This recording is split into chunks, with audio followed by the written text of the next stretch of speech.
Muy buenos días para todos y para todas. Sean muy bienvenidos al ciclo de actualización para periodistas CAP,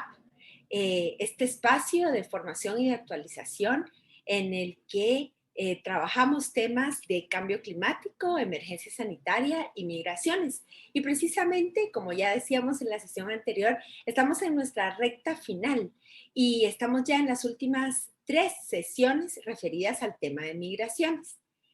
Em, Hoy tenemos el gran gusto de tener con nosotros al licenciado Pedro Pablo Solares. Pedro Pablo es abogado por la Universidad Rafael Andívar de Guatemala. Entre los años 2005 y 2014 trabajó con comunidades migrantes, en especial con indígenas mayas en el área rural de los Estados Unidos, donde dirigió una operación que masificó los servicios jurídicos. Entre sus actividades resalta su acompañamiento a quienes buscan comprender los fenómenos sociales y políticos que involucra a la migración. Pedro Pablo ha colaborado en la producción periodística como traductor y curador y es fuente frecuente de medios locales y medios de alcance global. Publica también todas las semanas en el diario Prensa Libre una columna de opinión en la que aborda la temática de las migraciones.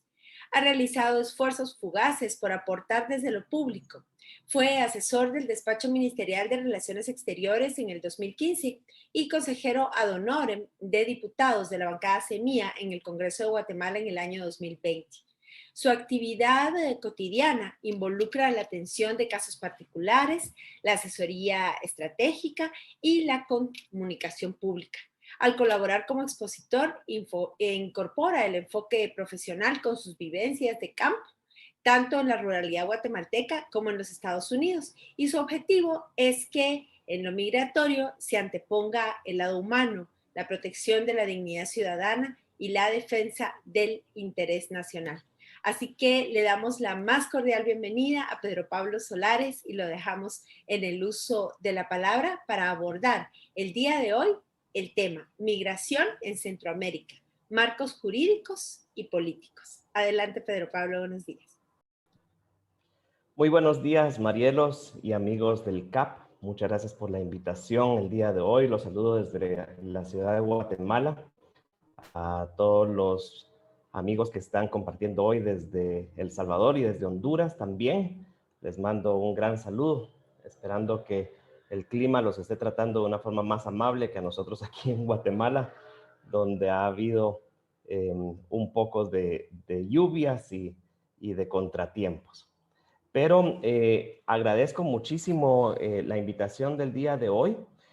Vamos a tratar de hacer una presentación que trate de ir desenredando una situación, un fenómeno que es bastante incomprendido todavía, creo yo, para todos. Me gusta pensar que todos los que estamos interesados en el fenómeno migratorio centroamericano, el éxodo centroamericano, sepamos que estamos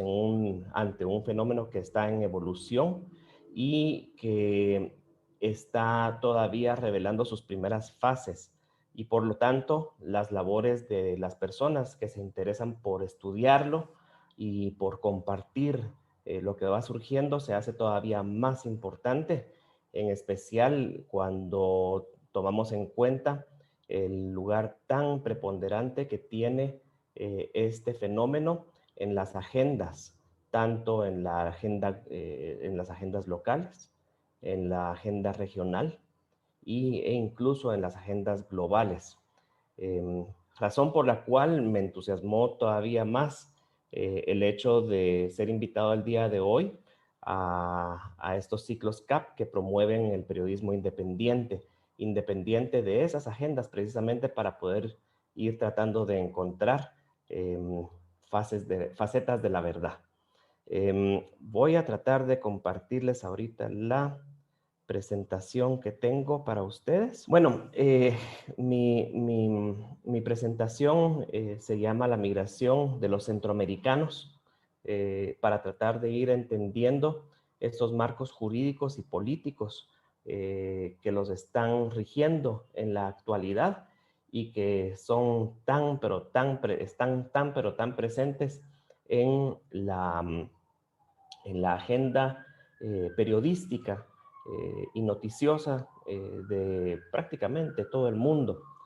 Estamos dándole la vuelta al mundo con estas imágenes como esta de John Moore, que eh, resalta una faceta anterior. Ya no vemos estas imágenes tan frecuentemente ahora en el año 2021, ¿verdad? Los migrantes centroamericanos, por sus propias pistolas, como decimos, buscando llegar hacia Estados Unidos, montados encima del tren, sin compañía de las personas que los auxilian para poder llegar a Estados Unidos. Es una de esas manifestaciones que vamos a ir discutiendo a lo largo de esta presentación. Buscando el sueño americano, ¿ves? La Estatua de la Libertad.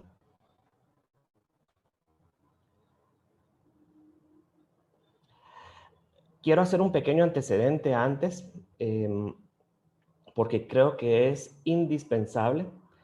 para poder entrar a materia,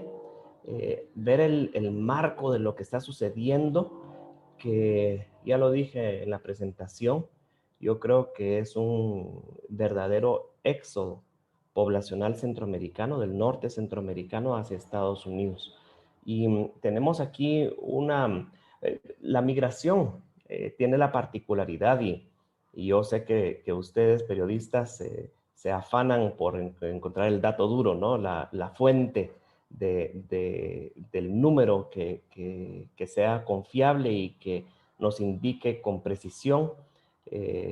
cuál es la realidad. Pero tenemos que hacer la salvedad de que en este caso particular, en esta temática particular de la migración,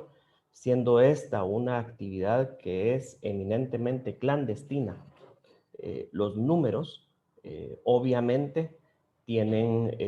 un problema, ¿no? Para poder llegar a encontrarse. Entonces, no puse fuente allí en esta pequeña tabla, pero es una combinación entre datos del Banco Mundial y algunas estimaciones hechas tanto por el censo estadounidense como por el Pew Hispanic Resources, y también algunas aproximaciones hechas por algunos estudiosos de las migraciones en Centroamérica. Pero por favor vayan notando cómo en 1980, de una población aproximada, digamos, según el Banco Mundial, de 15 millones de habitantes que tenía los tres países del norte centroamericano, realmente la cantidad de población migrante que tenía en ese entonces en Estados Unidos, estos países, 800,000 centroamericanos más o menos,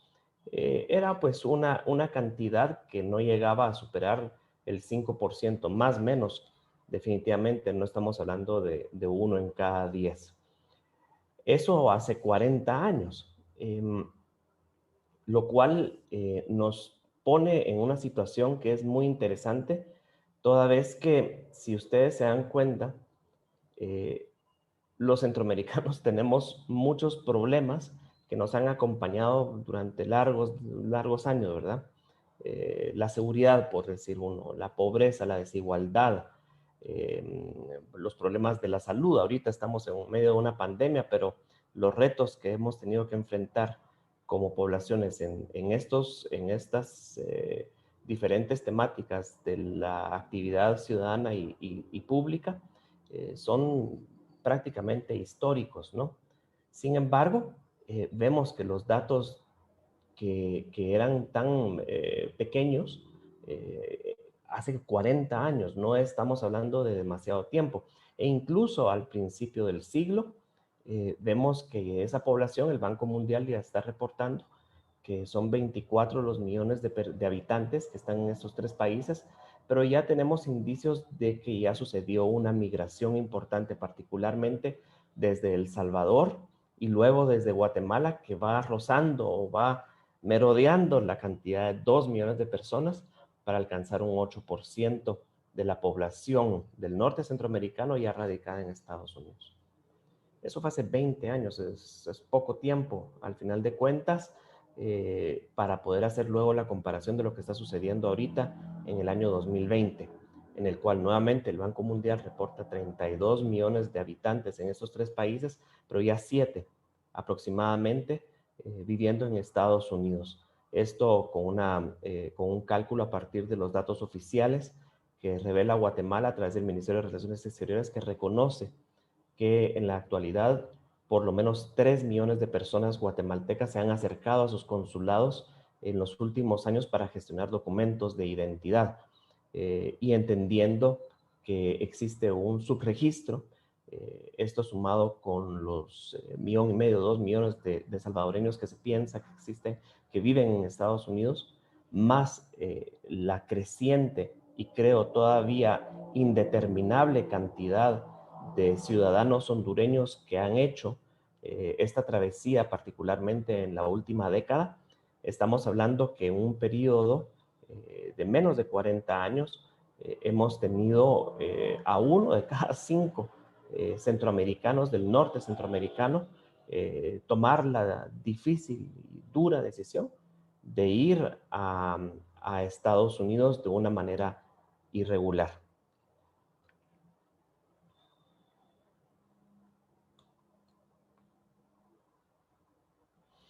Me voy a permitir ampliar un poquito esta información sobre la información guatemalteca, que como dije al principio, es la que tengo un poco más de contacto, pero creo que es relevante para poder entender el fenómeno centroamericano en su conjunto.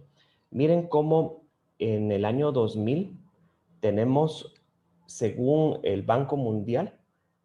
una población aproximadamente de 11 millones de personas y 372,000 son reportados son ubicados por parte del censo estadounidense de ese año. Quiere decir que 3 de cada 100 guatemaltecos estaban viviendo en Estados Unidos. 20 años después, solamente 20 años después, vemos que nuevamente el Ministerio de Relaciones Exteriores reconoce que 3 millones de guatemaltecos viven en Estados Unidos y bueno, los guatemaltecos sabemos los problemas que encontramos con el censo, pero digamos que tomamos la cifra que ellos reportaron de último de 16 millones, estamos hablando ya casi de 1 en cada 6 guatemaltecos que están oficialmente en Estados Unidos. Esto en un trayecto de 20 años. Y lo cual viene a diferenciar también, voy a retroceder a la gráfica anterior, porque estos datos que ustedes miran aquí involucran, por supuesto, la migración salvadoreña, que como dije antes, ayudó, digamos, en las primeras fases del éxodo centroamericano a que estos números no fueran aún más dramáticos y que viéramos un porcentaje ya de población centroamericana en Estados Unidos viviendo desde la década de los 80 incluso, y muy fuerte en la década de los 90, que era cuando apenas empezaba el éxodo guatemalteco.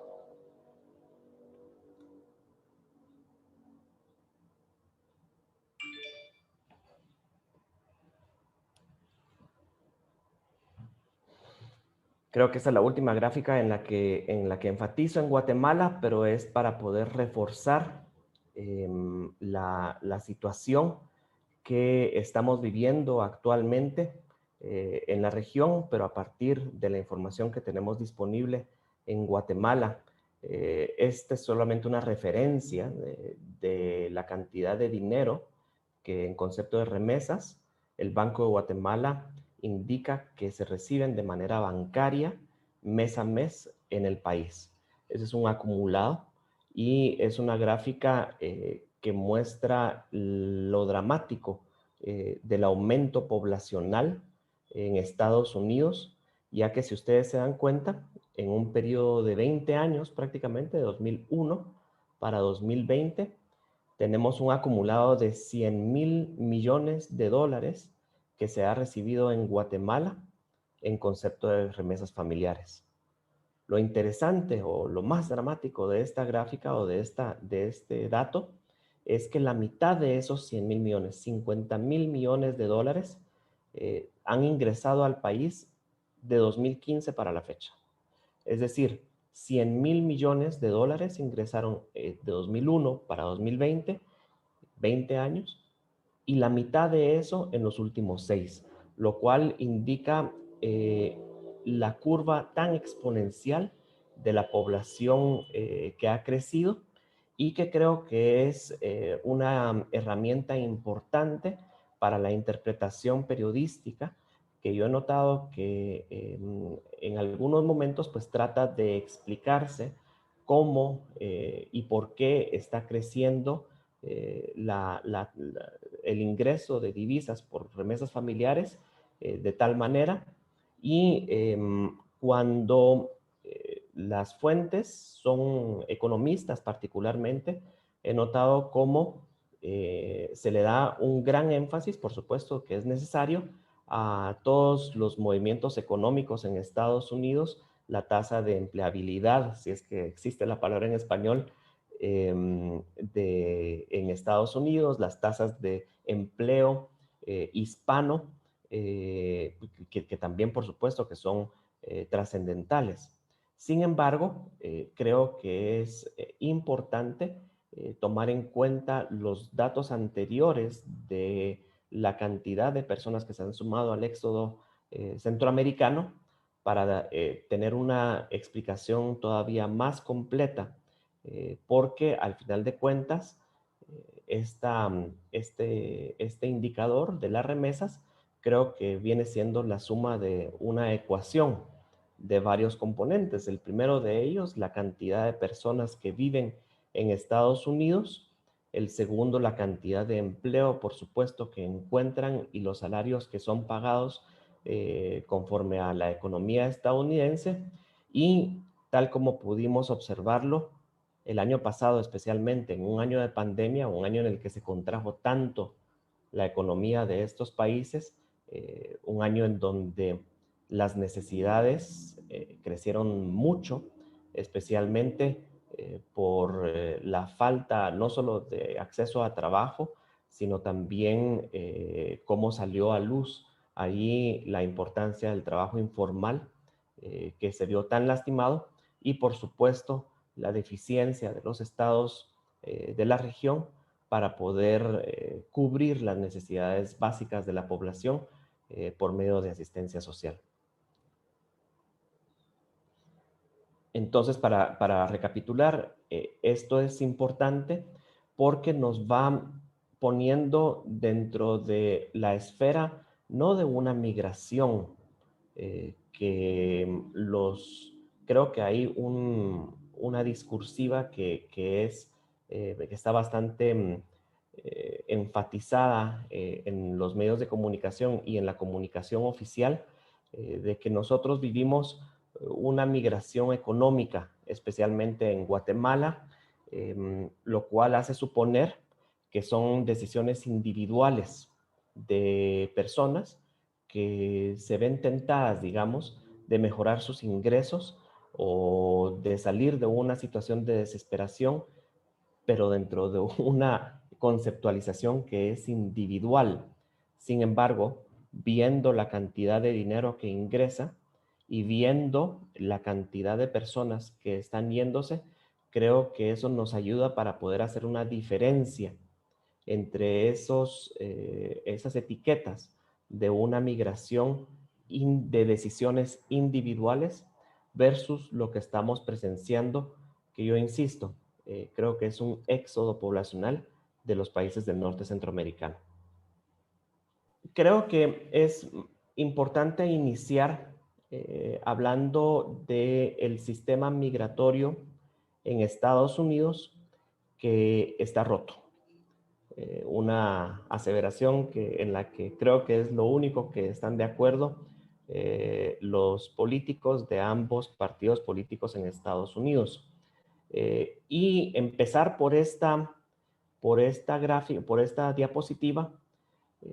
con especial conciencia de que regularmente cuando hablamos de migración centroamericana y hablamos de la situación que la causa, empezamos hablando de los problemas que existen en los países expulsores, y que motivan a que una parte importante de la población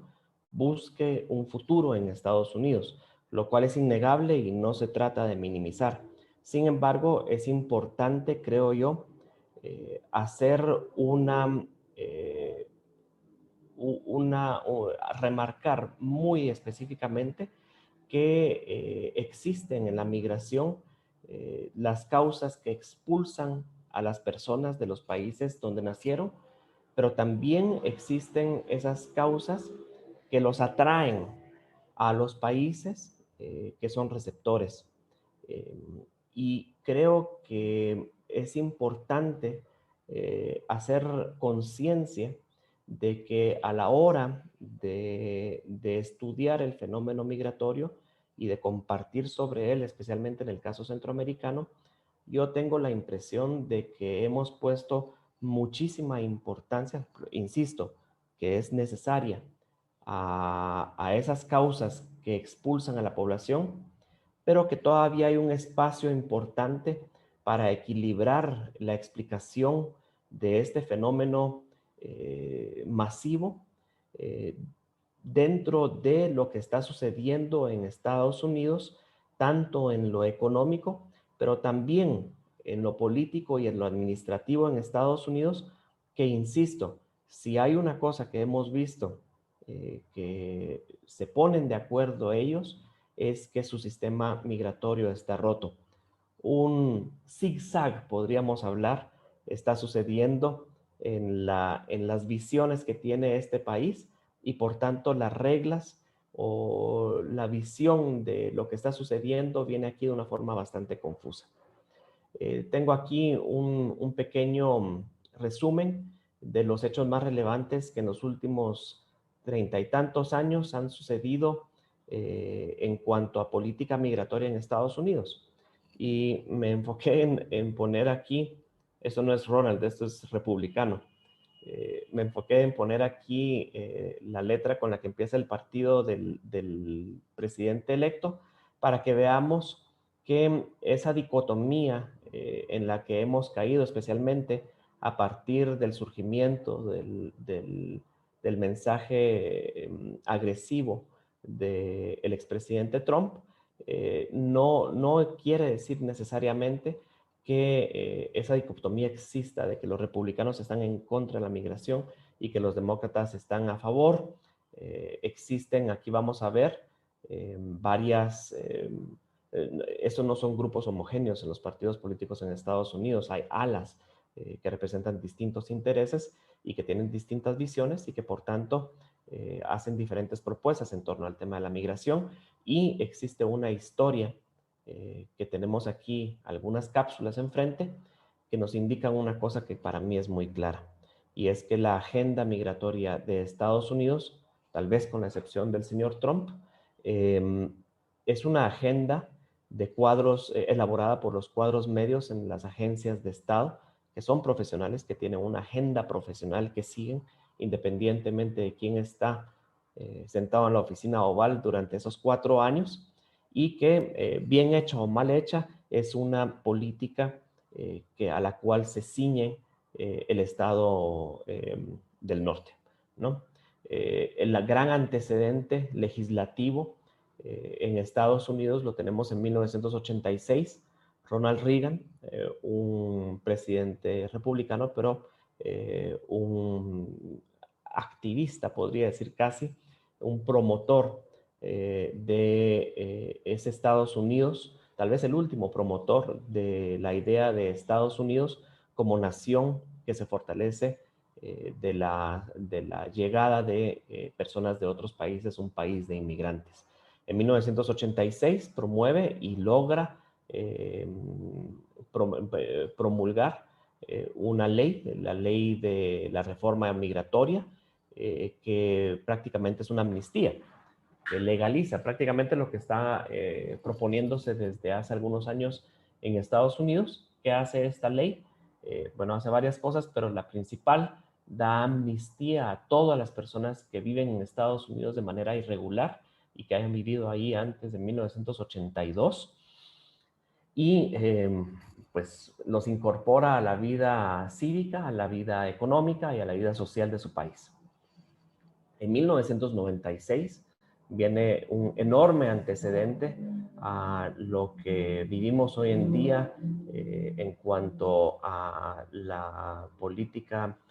agresiva en contra que persigue a las personas migrantes en Estados Unidos,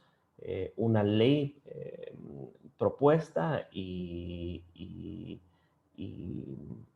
ejecutada para pasar a ser ley en el Congreso a través de la iniciativa del presidente demócrata Clinton, el Illegal Immigration Reform and Immigrant Responsibility Act,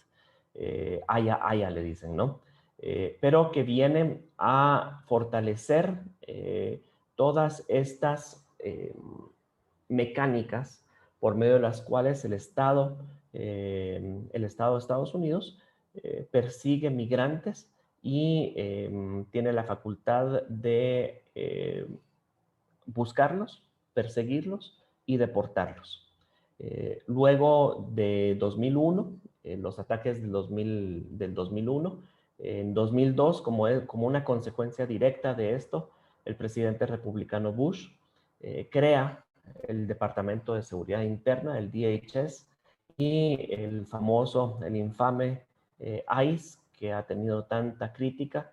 por los procedimientos tan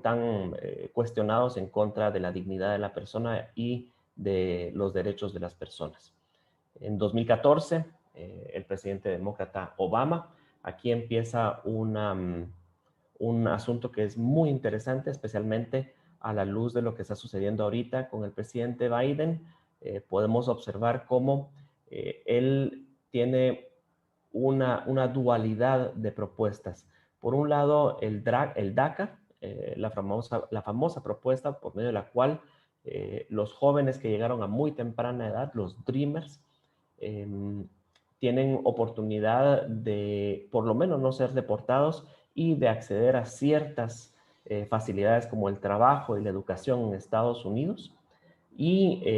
una propuesta también de Obama de una reforma migratoria que no tuvo mucha fuerza, que no fue muy bien lograda y que por tanto falló en pasar a ser ley en el Congreso de Estados Unidos. Pero ven ustedes cómo de la mano con estas dos iniciativas que son favorables, digamos, a los deseos de las personas de poder radicar en Estados Unidos a pesar de su irregularidad migratoria, a la par existen dos fuertes iniciativas, una que conocemos muy bien en los países centroamericanos, el Plan Alianza para la Prosperidad, y el segundo, o el primero más bien dicho en tiempo, un plan del cual yo creo que no se habla lo suficiente y me gustaría invitar o me gustaría poner la píldora para que se estudie un poquito más lo que sucedió y se comunique un poco más sobre lo que sucedió en 2014 a través de la iniciativa del presidente Obama de financiar fuerzas de seguridad en México para poder elaborar un plan que se llamó Plan Frontera Sur. Siempre me queda la duda de si es Programa Frontera Sur o si es Plan Frontera Sur. Pero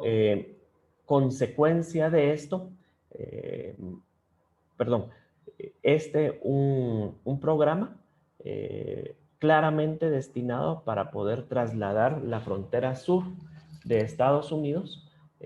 un poquito más hacia abajo, que sus vecinos de abajo hagan el trabajo sucio de detener y de deportar y de filtrar a las personas que están buscando un destino en Estados Unidos.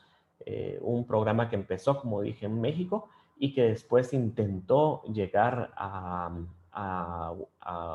los países del norte centroamericano. Importante resaltar que estas iniciativas se dan como consecuencia inmediata de aquella crisis famosa de 2014 de los niños menores no acompañados que saturaron la frontera de Estados Unidos con México y que tuvo como resultado inmediato la disminución de capturas en frontera en Estados Unidos y por tanto la disminución de deportaciones desde Estados Unidos hacia Centroamérica y el aumento bastante agudo de estos actos, tanto las detenciones como las deportaciones desde México. Bueno, después viene, por supuesto, las iniciativas de Donald Trump, republicano, que entre 2016 y 2020, desde que inició, bueno, realmente desde antes de iniciar su gestión presidencial, anunció una visión que no solamente se enfocaba en la seguridad, digamos, la migración desde la óptica de la seguridad, sino que además incorporó el uso de adjetivos, ¿no? Adjetivos peyorativos, despectivos, en contra de la persona migrante y en contra de los países hispanos del sur. Su toma de posesión y sus primeros días estuvieron caracterizados por órdenes ejecutivas en las cuales fortaleció todos los sistemas de seguridad para poder trasladar esa maquinaria de deportaciones que el presidente Obama había utilizado en la frontera entre México y Estados Unidos, pero ya para llevarlo a las poblaciones donde esas personas viven. El financiamiento tanto resaltan también el financiamiento de las oficinas de seguridad, de las fuerzas de seguridad y el sistema judicial para lograr acelerar las deportaciones hacia Estados Unidos. Voy a saltarme tolerancia cero porque obviamente es el más famoso de sus medidas represivas, pero me voy a enfocar un poquito más en el tema del sistema del asilo, que al final de cuentas, junto con estos acuerdos de países de tercer país seguro, o acuerdos migratorios, como formalmente se les conoce,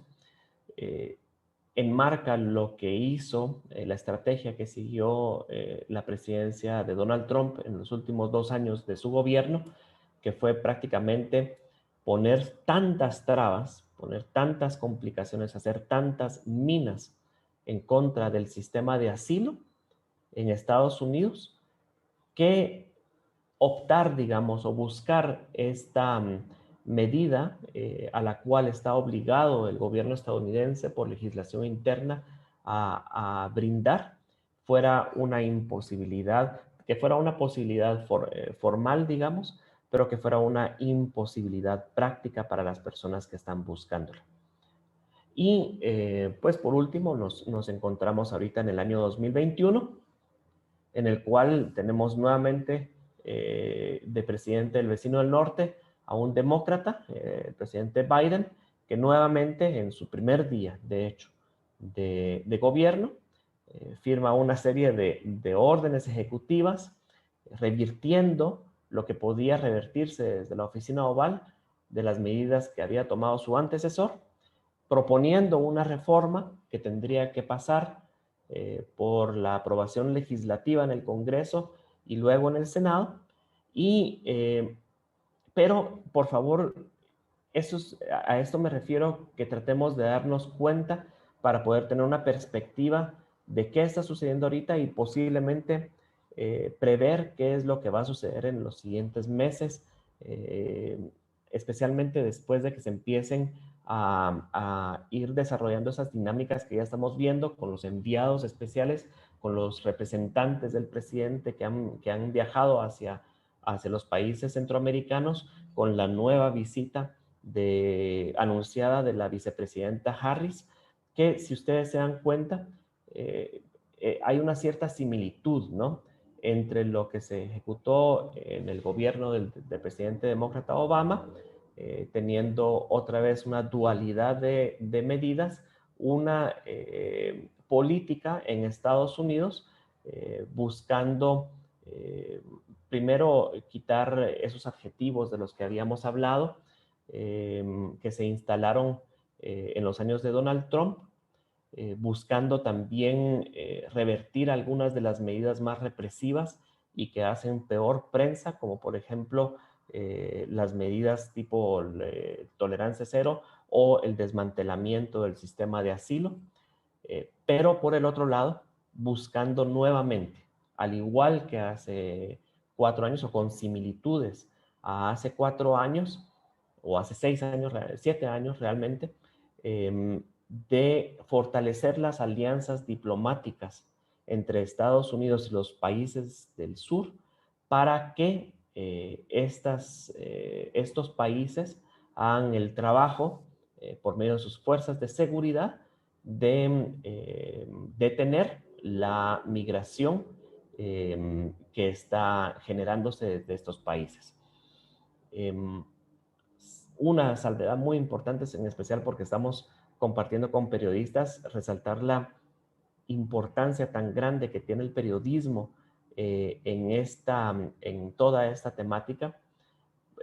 Y voy a usar solamente un ejemplo, pero esto sucede con mucha frecuencia en el tema migrante,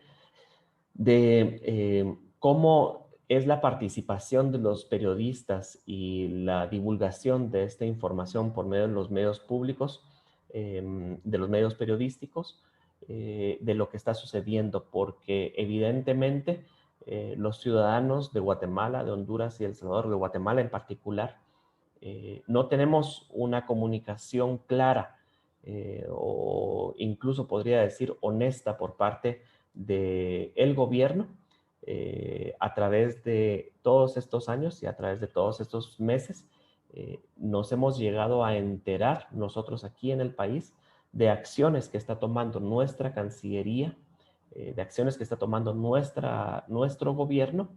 de acuerdos que está firmando con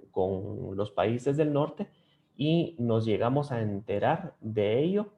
por medio de las comunicaciones oficiales de Estados Unidos, pero a través del trabajo que realizan los periodistas y que comunican esas situaciones que de otra manera aquí posiblemente no estaríamos enterados.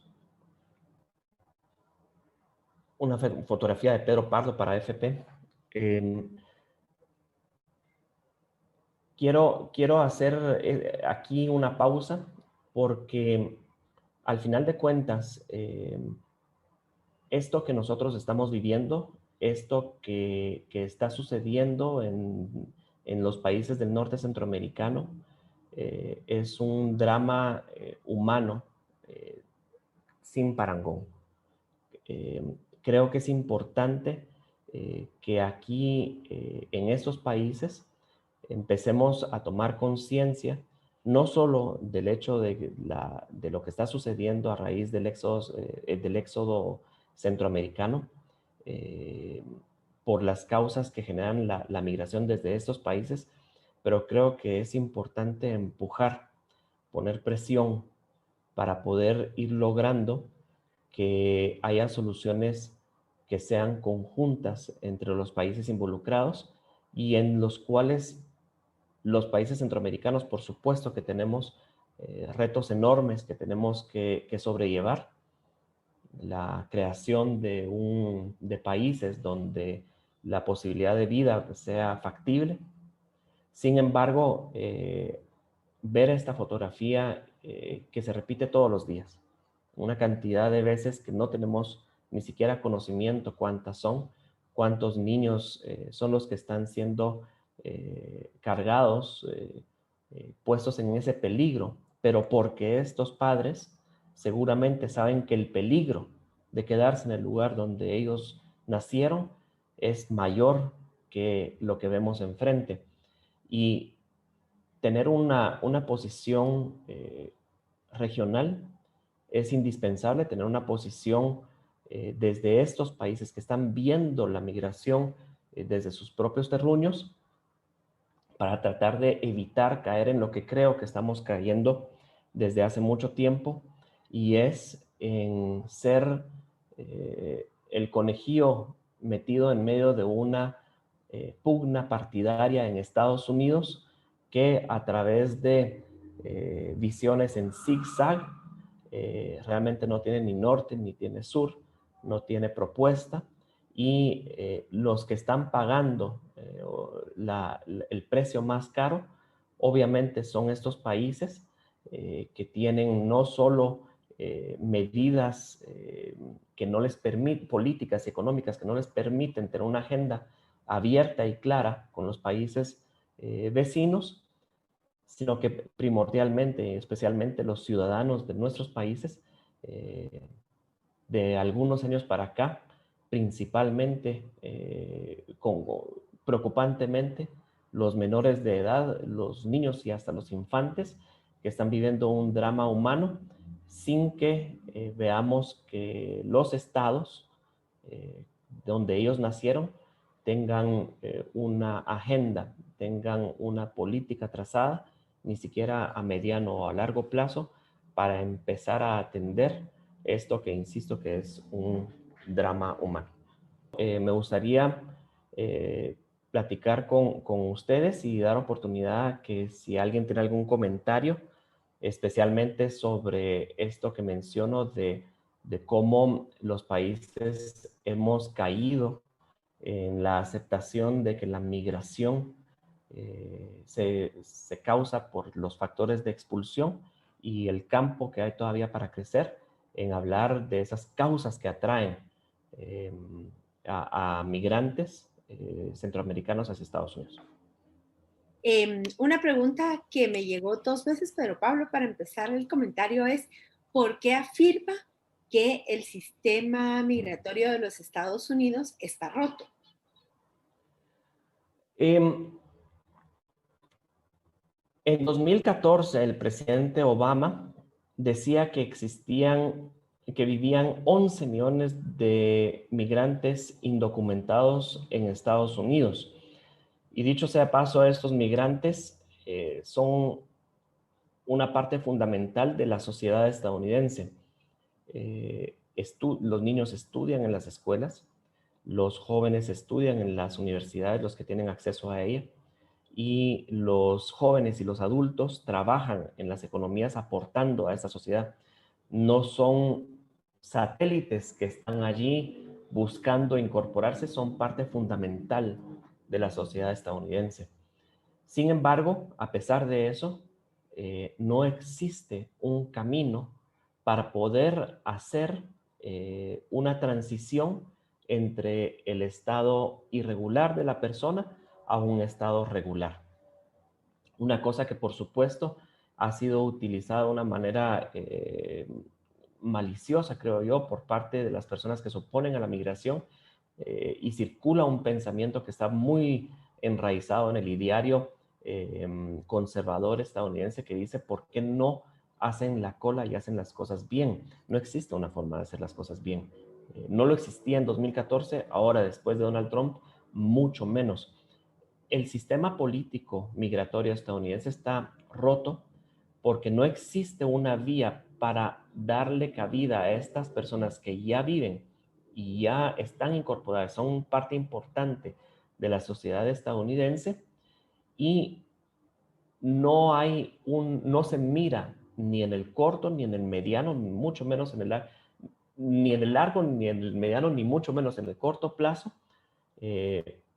tan solo una luz al final del túnel de que ambos partidos políticos puedan llegar a un acuerdo. Eso porque hemos visto que la posición sobre la migración es una herramienta para ganar elecciones y para defenderse de perder elecciones. Y por tanto está en una posición de dos toros que han chocado y que no tienen una solución a la vista. Por eso creemos que el sistema migratorio en Estados Unidos está roto. Muchas gracias, Pedro Pablo. Le voy a dar la palabra que le pidió Ricardo Vaquerano del Salvador. Adelante, Ricardo. Hola, Pedro Pablo. Qué interesante todo esto que nos has estado contando, particularmente esta cronología que hiciste del recorrido en Estados Unidos desde 1986 con Ronald Reagan. Yo tengo 3 preguntas porque no acabo de entender algunas cosas y no me gustaría quedarme con estas dudas. Posiblemente algunos o algunas colegas comparten alguna de estas. En primer lugar, aunque has hablado bastante del sistema migratorio, quisiera tener más claridad sobre de qué estamos hablando cuando hablamos del sistema migratorio de Estados Unidos, es decir, qué elementos lo componen. En segundo lugar, la visión de Reagan, así como la describiste vos, como extraíste la esencia de que fue el último presidente de Estados Unidos que tenía la visión de que los migrantes, las migrantes enriquecen a una nación. Hoy parecería una cosa de otro planeta, ¿verdad? Pero mi punto es este, o la duda es esta. En esta cronología que nos presentaste, tengo la impresión, o mi conclusión, a ver si no me equivoco, y eso es lo que quiero que me digas si estoy equivocado, de que el parteaguas lo puso Bill Clinton con esta idea de que hay que cazar, hay que salir de cacería de personas migrantes. Y la última pregunta es si, si ya no es Trump el presidente de Estados Unidos, pero vos mencionaste que se inhabilitó prácticamente el sistema de asilo en Estados Unidos. ¿Este sistema de asilo sigue todavía inhabilitado en estos primeros días de la administración Biden? Eso, Pedro Pablo. Gracias, Ricardo. Voy a tratar de contestar tus preguntas. El sistema migratorio en Estados Unidos. Un sistema migratorio lo vamos a tocar un poquito más en la segunda parte en la que voy a hablar. Me voy a enfocar más en los componentes jurídicos y estructurales del Estado para atender la migración.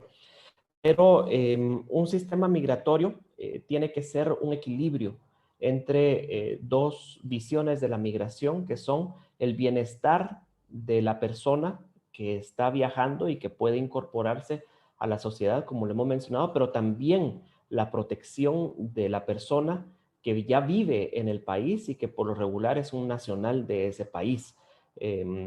Una simplificación de esto es la dicotomía, hoy tengo esa palabra trabada, perdón, es esa dualidad entre la visión de los derechos humanos en contra de la seguridad. Esas dos visiones que son contrapuestas. Sin embargo, en Estados Unidos los elementos no parecen casar. Obviamente está funcionando en cierta forma el sistema de seguridad a través de las agencias de seguridad, pero está siendo deficiente para poder lograr no solamente detener personas en la frontera que tratan de llegar, sino que hacerlo de manera eficiente. Una de las manifestaciones de estas deficiencias, por supuesto que es el desbordamiento absoluto de los centros que ellos, con su enorme aparato y su capacidad administrativa, se ven desbordados para poder atender de manera mínimamente humana a las personas que son capturadas. Luego, una segunda manifestación es la enorme presa que existe para poder acceder a una cita judicial en la que la persona tiene opción de llegar a plantear su solicitud de asilo y manifestar la razón por la que tiene miedo de regresar a su país de origen. Esta presa es tan grande que se convierte en un incentivo perverso, por supuesto, para las personas que no han viajado a Estados Unidos y que se dan cuenta que la persona que salió, digamos, 6 meses o un año atrás, se fue para allá, buscó asilo, se quedó entrampado en el sistema judicial y tiene una cita para dentro de 2 o 3 años. Y ese periodo de tiempo, esa ventana, es precisamente un gran incentivo para poder hacer el bien. Que la persona ya, bueno, por lo menos me quedo ahí el tiempo de esta ventana. Y luego, por supuesto, la incorporación que no se logra hacer de las personas a las economías. Creo que Úrsula en la sesión anterior les explicaba o les compartía el déficit que existe en la sociedad estadounidense para poder llenar las plazas de trabajo que está generando su economía. Es decir, estamos viviendo una época en la que la economía estadounidense necesita mano de trabajo, pero ese sistema no tiene una forma de incorporarlos y de legitimar, digamos, esta economía que al día de hoy está aprovechándose, digamos, de una situación que al final de cuentas termina siendo inhumana para la persona que aporta a esa economía. La segunda pregunta, Ricardo, sin duda, el parteaguas, el primer antecedente por lo menos a ese parteaguas fue el Aya, así le dicen a la ley de Bill Clinton, que empieza a buscar hacer detenciones de una forma sistematizada y deportaciones hacia sus países de origen. Los antecedentes, se tiene conocimiento que el presidente Clinton en ese momento no tenía, esto definitivamente la migración no era una agenda demócrata y republicana, más bien el presidente Clinton veía que el hecho de dar una percepción de ser un presidente soft on, perdón el inglés, pero es un término que usan mucho en Estados Unidos, un presidente que es aguado en contra de un tema, como lo puede ser, por ejemplo, el crimen, es bad politics, dicen ellos, le representa en un costo político que el presidente Clinton no quiso correr en el tema migratorio e instala este sistema entre las razones para poder dar una percepción de ser un presidente que es de mano firme en contra de problemas que tienen que ver con seguridad. Y en tercer lugar, la tercera pregunta, Ricardo, el asilo en Estados Unidos en este momento. Sin duda, estamos en un momento de expectativa todavía de poder ver qué es lo que realmente está sucediendo. Es importante comprender la razón por la cual Estados Unidos en los años de Trump busca hacer las alianzas, primero de los países, de los acuerdos migratorios con los países centroamericanos y después con también y especialmente con México en el programa Quédate en México. ¿Por qué? Porque esto viene a combatir principalmente esto que hablábamos antes, y es que el hecho de que el solicitante de asilo se quede en el país, en Estados Unidos, durante el tiempo que tarda el proceso de asilo, es visto como un incentivo perverso que genera más migración irregular. Y por tanto, el establecimiento o la firma de estos acuerdos combatió directamente eso, desmotivando a la persona a ser un solicitante de asilo si los 2 o 3 o 5 años que le tomará esperar en ese sistema que está roto, los tiene que esperar en Guatemala o los tiene que esperar en la frontera norte mexicana. El programa Frontera Sur, el programa Quédate en México, perdón, fue suspendido y por tanto los primeros testimonios que nos llegan de personas que han viajado en las últimas semanas a Estados Unidos nos están indicando que sí, que el asilo la mayoría de las personas con quienes yo he hablado, de hecho todas las personas con las que yo he hablado, que no son tantas, pero sí son 3, 4, son personas que sí están quedándose en Estados Unidos y que son incorporadas al sistema que ha sido visto como un incentivo perverso, insisto, porque se están quedando en Estados Unidos a esperar la audiencia judicial. Muchas gracias, Pedro Pablo. Tengo aquí una pregunta y un comentario. La pregunta es del colega Ulises Soriano. ¿Qué hay del reciente acuerdo entre Estados Unidos, México, Guatemala y Honduras para militarizar las fronteras? Esa es la pregunta. Y el comentario de la colega Dina Mesa es: Estados Unidos solo ordena a los gobiernos del norte de Centroamérica. No toma en cuenta a las personas ni a la sociedad civil. Tiene que ser una acción tan fuerte de las sociedades para que nos traten con dignidad. ¿Qué se te ocurre? Esa es la pregunta, como que algo de esta magnitud para impulsarlo. Dina, ¿verdad? Voy a reservar esto. Voy a hablar primero de esto, pero lo voy a reservar para el final de la presentación, porque creo que sí hay algo que se puede hacer, que se debe de hacer, y es un papel en el que el periodismo independiente tiene un papel que es fundamental, que al final de cuentas es compartir los hechos que se miran. Entonces, no voy a contestar eso ahorita, pero porque quiero hacerlo al final de la presentación. Los acuerdos recientemente revelados, insisto, por la prensa,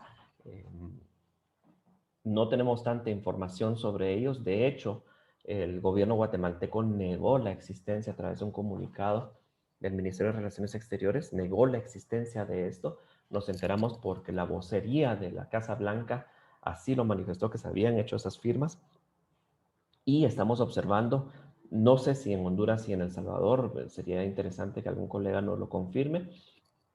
pero por lo menos en Guatemala estamos observando una dinámica que se probó por primera vez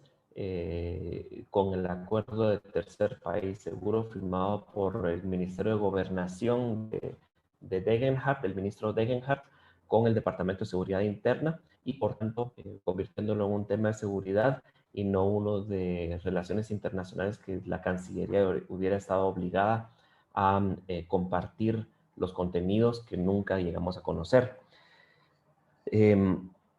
Insisto que lo que estamos viendo, creo yo, es una versión 2.0 de las estrategias que se impulsaron en los años de Obama, el fortalecimiento, el aprovechamiento de la capacidad diplomática que tiene el Departamento de Estado para articular con sus pares en México y en Centroamérica y lograr que la cantidad de migrantes centroamericanos no lleguen a tocar suelo estadounidense, porque se quedan filtrados en un porcentaje importante. Primero en Guatemala, que es el país de tránsito primero que encuentran los países del sur, y luego todos nosotros en México. Sin embargo, por supuesto que lo que hemos observado, y estoy seguro que ustedes en sus investigaciones periodísticas también lo han visto, es que uno de los fenómenos que van correlacionados con la imposición de medidas únicamente enfocadas en seguridad, como esto, que es la militarización de las fronteras, es el incremento o el fortalecimiento de las redes de tráfico internacional, las redes criminales de tráfico internacional de personas,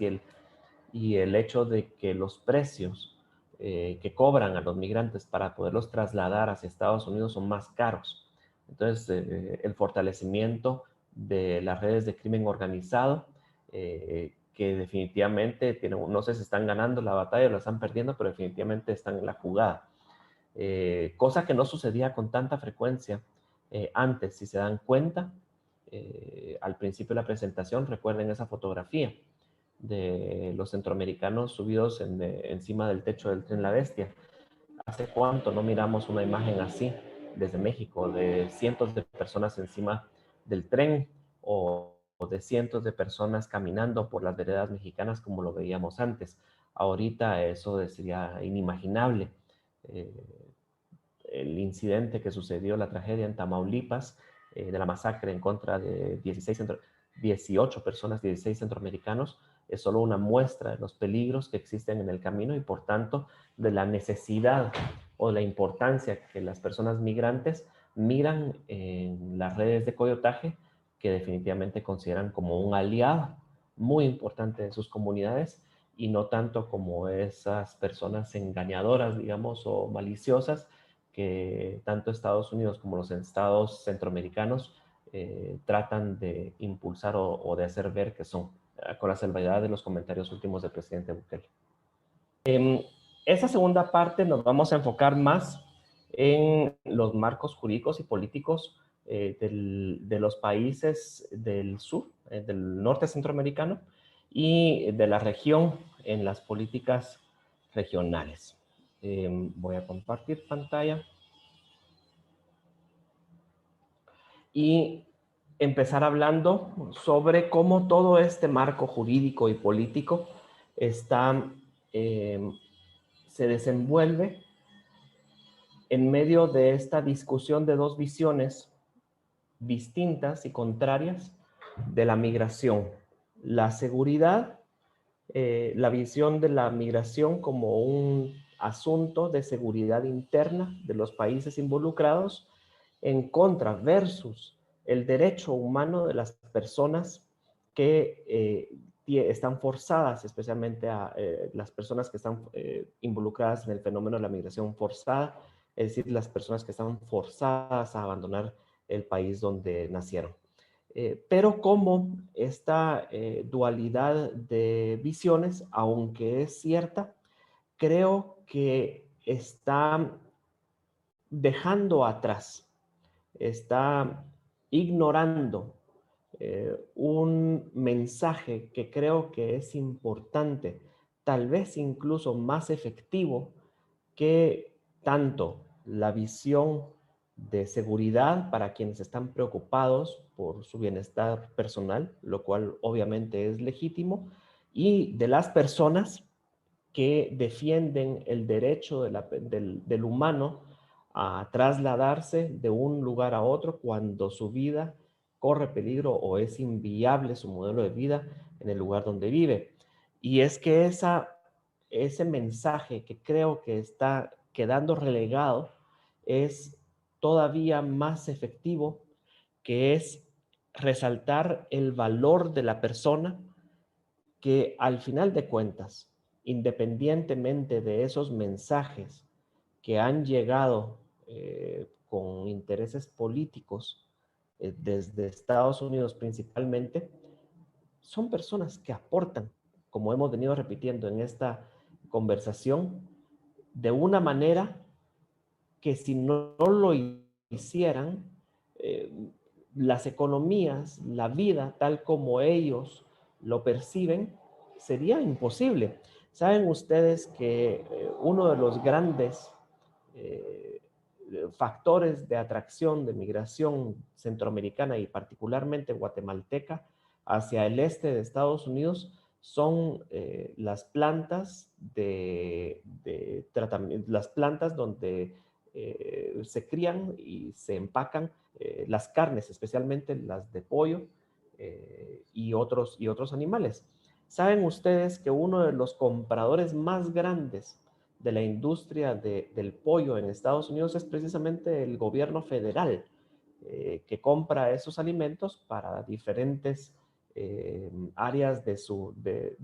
aparato? En cuenta, por ejemplo, el sistema escolar que en Estados Unidos provee alimentación para los estudiantes. Lo que estamos diciendo es que este sistema federal, este gobierno federal, compra pollo a un precio que es más accesible porque la industria provee ese producto, pagando salarios menores a migrantes indocumentados centroamericanos. Entonces,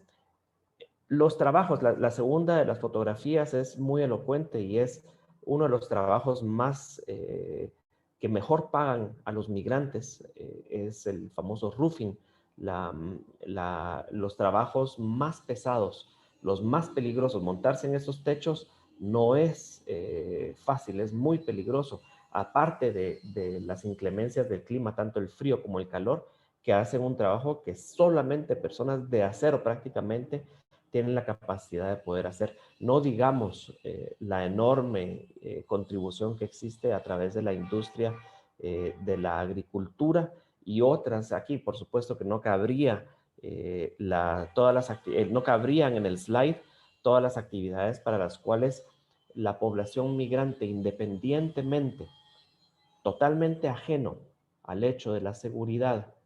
de los estados y del derecho humano que tiene la persona para poderse movilizar,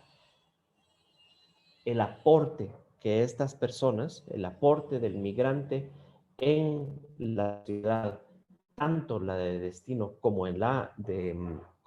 que expulsó, es fundamental. Y podemos pensar que hoy en día las sociedades no serían viables sin la participación y los aportes de las personas migrantes. Entonces es una cuestión de enfoque, al final de cuentas, por medio de la cual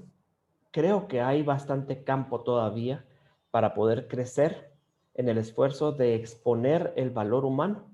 y la contribución de los migrantes a las sociedades en donde participan. Esta fotografía esa fotografía tengo certeza de que es y si no es ahí, es en un lugar muy parecido,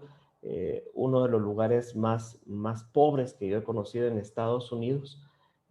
Son las plantaciones alrededor de la costa oeste de la península de Florida. Para quienes hayan escuchado Immokalee, por ejemplo, Fort Myers, Bonita Springs, lugares donde incluso hay denuncias y hay organizaciones que se han desarrollado porque hay denuncias de que el trato es tan precario que hay denuncias de que existe esclavitud moderna en estos lugares. Los precios son bajísimos para poder cortar el tomate que luego es vendido a la industria, por ejemplo, de comida rápida para poderse alimentar, para poderse vender el producto a un precio que es accesible a las exigencias del mercado estadounidense.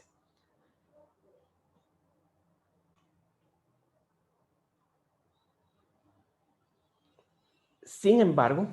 esta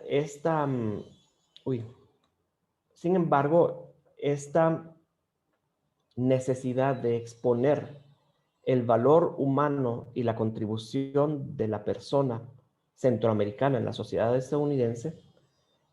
obviamente existen distintos recursos para poderlo hacer. Uno de ellos precisamente son ustedes, los periodistas, que tienen la capacidad de poder influir a través de las notas que redactan en la opinión pública. Sin embargo, el Estado está organizado supuestamente para la defensa y para la promoción del bienestar de las personas a quienes defiende. Sin embargo, obviamente en el caso de los países centroamericanos, se viene a demostrar un asunto del que hablamos antes, y es los retos que existen de un problema, de una problemática que prácticamente es nueva o que no es de tan de tan antigua creación. Los estados que se organizan, insisto, con un fin, vemos deficiencias a la luz de aquella diapositiva en la que enseñamos que hoy 1 de cada 5 habitantes o centroamericanos del norte centroamericano vive en Estados Unidos. Sin embargo, los estados tienen limitaciones constitucionales que vamos a ver aquí, y de lo cual creo que no se ha desarrollado lo suficiente, sabiendo o entendiendo en una visión jurídica que es un camino indispensable para la incorporación de las personas migrantes y de su protección, fortalecer el aparato jurídico que se encargue de velar por sus intereses. Vemos la Constitución salvadoreña. El artículo 1 habla de que El Salvador reconoce como persona humana a todo ser humano desde el instante de la concepción. Perfecto. Y en consecuencia, dice la Constitución salvadoreña, es obligación del Estado asegurar a los habitantes de la República el goce de la libertad, la salud, la cultura, el bienestar económico y la justicia social. No es una casualidad que la Constitución de Honduras, en su artículo 1, dice que Honduras es un Estado de derecho soberano constituido como una república libre, democrática e independiente. ¿Para qué está organizada? Para asegurar a sus habitantes el goce de la justicia, la libertad, la cultura y el bienestar económico social. Y nuevamente, la Constitución guatemalteca, en su artículo 2, al hablar de los deberes del Estado, dice que el Estado, su deber es garantizarle a los habitantes de la República la libertad, la vida, la libertad, la justicia, la seguridad, la paz y el desarrollo integral de la persona. Es decir, que las constituciones, el marco jurídico constitucional de los tres países está enfocado exclusivamente en una visión de protección o deber del Estado hacia las personas que están habitando adentro de las fronteras del país. Sin embargo, excluye totalmente, ignora absolutamente a la persona de ese país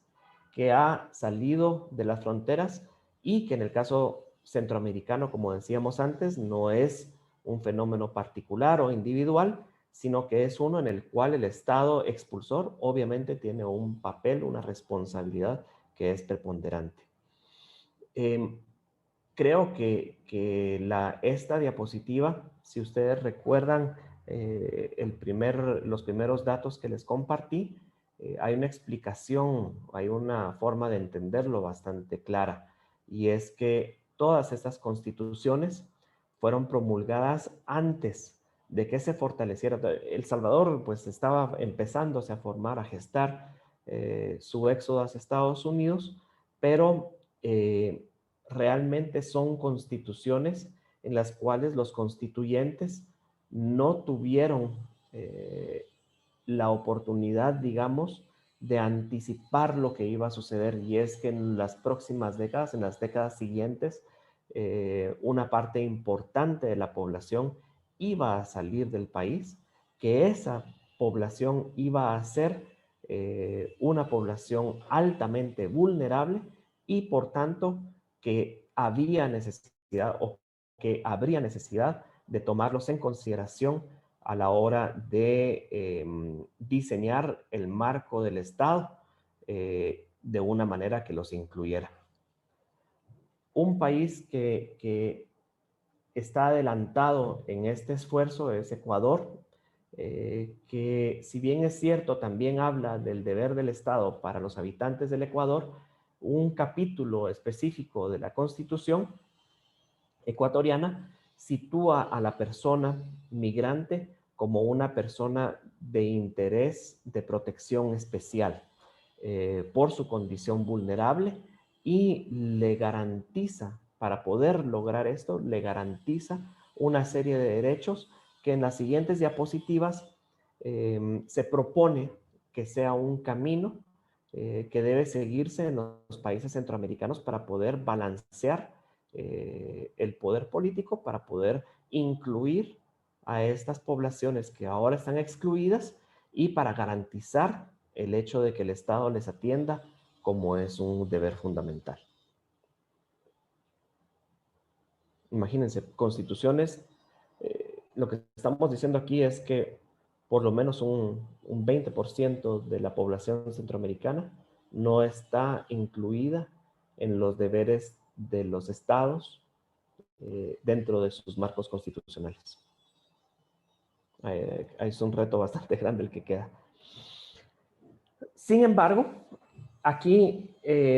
hablamos de la población migrante y la estructura del Estado. ¿Qué sucede? Y en especial los medios de comunicación juegan una parte fundamental en esto.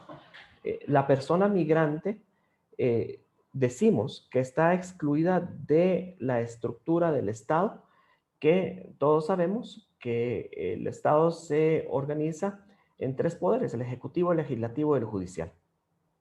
Y la persona migrante pues no está incluida en nuestros países dentro de estas organizaciones. Posiblemente el que más adelantado va es El Salvador, con su viceministerio, un viceministerio específicamente encargado del tema migratorio, pero lo que vemos, una de las deficiencias más fuertes que vemos es que el migrante no tiene participación política en el Estado. No lo tiene en Honduras, no lo tiene en El Salvador y mucho menos lo tiene en Guatemala. Aquí viene una situación que yo quiero ponerle mucho énfasis, porque a la hora de la redacción de notas noticiosas se mira cómo el periodista de la calle insiste en muchos casos, por lo menos en Guatemala, orientar la nota hacia lo que está haciendo o lo que está dejando de hacer este famoso Consejo Conamigua, que fue creado en 2007 y que ha tenido tantos problemas para poder funcionar. En El Salvador existe una iniciativa similar, el Consejo del Conmigrantes, que si bien es cierto es anterior, tal vez no tiene tanta participación política o interés político como veo que sucede en Guatemala con el CONAMIGUA, pero por favor a los colegas del Salvador, si no estoy en lo correcto, por favor me gustaría que me lo dijeran, o si tienen algún aporte sobre el consejo. Y también a los compañeros de Honduras, que tengo entendido que en Honduras no existe una iniciativa de esta naturaleza, que lo grafiqué de esta manera porque creo que es indispensable recordar la estructura del Estado dentro de la cual la persona que vive afuera del país tiene todo el derecho, tiene el derecho humano de ser partícipe. ¿Qué es lo que ha sucedido con tanto con Amigua como tengo entendido también con migrantes? Voy a tomar un pequeño espacio para poder explicar cómo miro este consejo y por qué creo que no es solamente una deficiencia en su actuación que se podría subsanar, digamos, corrigiéndolo, sino que creo que el CONAMIGUA es un ente que estorba en el funcionamiento del Estado y que debe ser desmantelado para que pueda abrir paso a la participación real de la persona guatemalteca en el extranjero. Obviamente la participación a través del ejecutivo de la persona se puede hacer tanto por la designación de las personas por medio de los funcionarios del organismo ejecutivo, pero principalmente se puede hacer a través de la elección o la elección, tanto en el derecho de elegir como de ser electo para los cargos de representación popular dentro del organismo ejecutivo. En este momento, obviamente, políticamente, la persona expatriada no tiene esa participación dentro del ejecutivo. No existe en Guatemala y Honduras, tengo entendido, no existe una sección del ejecutivo que esté tan encargada del tema migratorio específicamente. Por supuesto, aquí en Guatemala tenemos el viceministerio que se encarga de asuntos migratorios, pero no es un ministerio, no es un despacho que por ley tenga funciones específicas que cumplir para la población migrante. La elección, por supuesto, de las personas podría ejercerse. Sin embargo, no existen los mecanismos necesarios para que la persona, estando en el exterior, pueda participar en una elección, para que pueda cumplir con los procesos y los requisitos electorales de elección mientras está en Estados Unidos y, por tanto, excluyendo fácticamente a las personas que se encuentran en una situación indocumentada en el exterior, que obviamente si regresaran para optar a un cargo, ya no podrían regresar a hacer sus vidas en el lugar de donde viven. Y creo yo, el tema principal en cuanto a la inclusión de la persona expatriada, a la persona migrante en la estructura del Estado, una parte fundamental viene a través de su participación en el legislativo. Tanto, por supuesto, la inclusión del derecho de poder elegir a representantes que atiendan a sus llamados, como principalmente, y eso es algo que no ha sucedido todavía en la región, el hecho de que la población que está establecida en otros países tenga representantes que respondan a un distrito específico que ellos tengan, donde ellos viven. Nuestro sistema legislativo está hecho de una manera territorial, en la cual los distritos donde vive la población que elige a sus representantes locales. Y esta es una situación que obviamente no sucede con la persona migrante. Existe un deseo que es muy latente y que se puede percibir en los medios de comunicación, en las comunicaciones de estas organizaciones, de organizaciones migrantes, de organizaciones de personas que viven en el exterior, que intentan tener esa participación política a través de estos consejos que hablamos aquí. Sin embargo, obviamente tenemos una limitación muy grande, creo yo que es insubsanable, y es que el Consejo no está metido dentro del sistema electoral democrático establecido dentro de la Constitución Política de la República, que llama a que toda representación política de la persona sea designada por medio de un sistema electoral que es fiscalizado por el órgano independiente, fiscalizador y organizador de las elecciones. ¿Qué ha sucedido en lugar? El interés por las personas que viven en el exterior de participar, de las organizaciones, digamos, por representar o por tener cuotas de poder a través de este consejo, y incluso el hecho de que empujan agendas para que este consejo tenga una parte importante de los fondos que se obtienen a través de los servicios consulares, que son millonarios, e incluso una capacidad de poder administrar o de recibir un fondo que sea porcentual a la cantidad de remesas que envían las personas.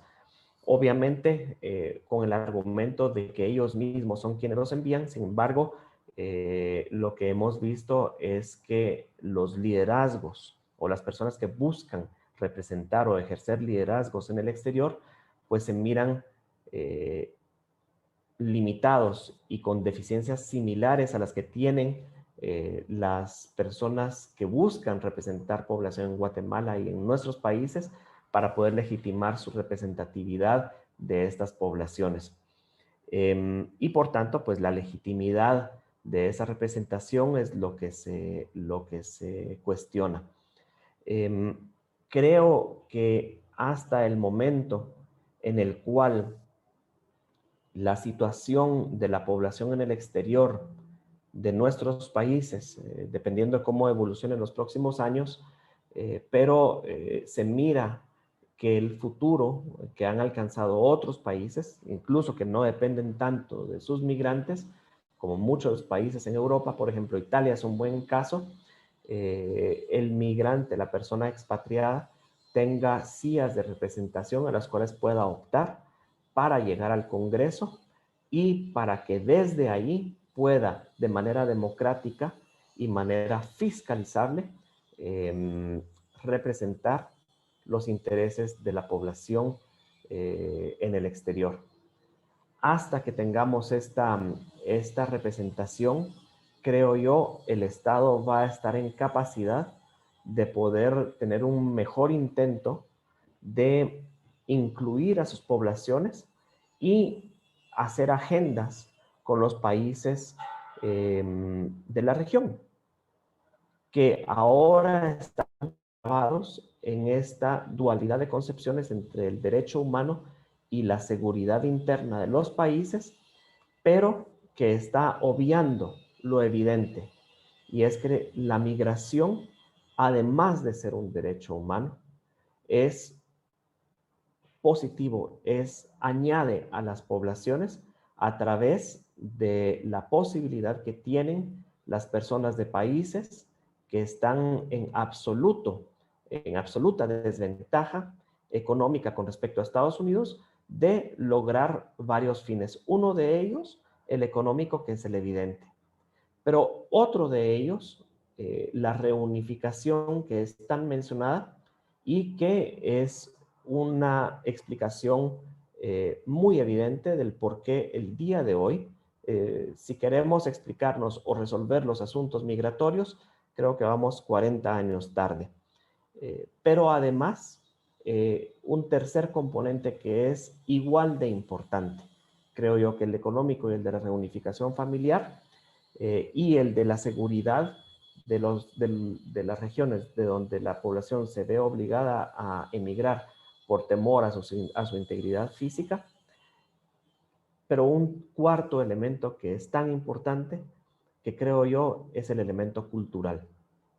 y del cual definitivamente existe todavía mucho espacio para poder abordarse y para poder crecer en las agendas discursivas, tanto las políticas como las sociales, las periodísticas,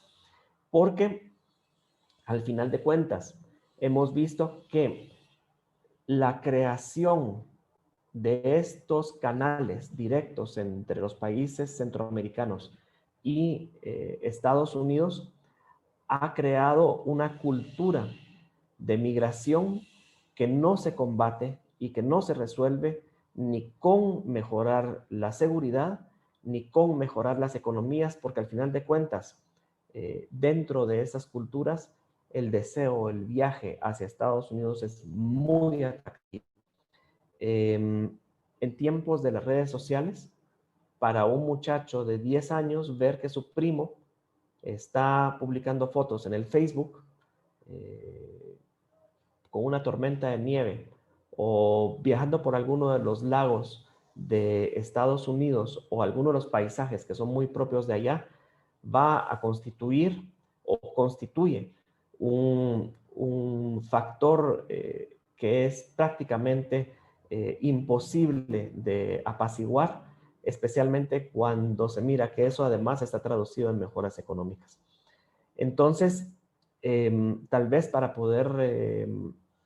enfatizar o para poder terminar, remarcar el hecho de que todo este problema, por supuesto que tiene los componentes de los que hemos hablado, pero es una situación, el fenómeno migratorio,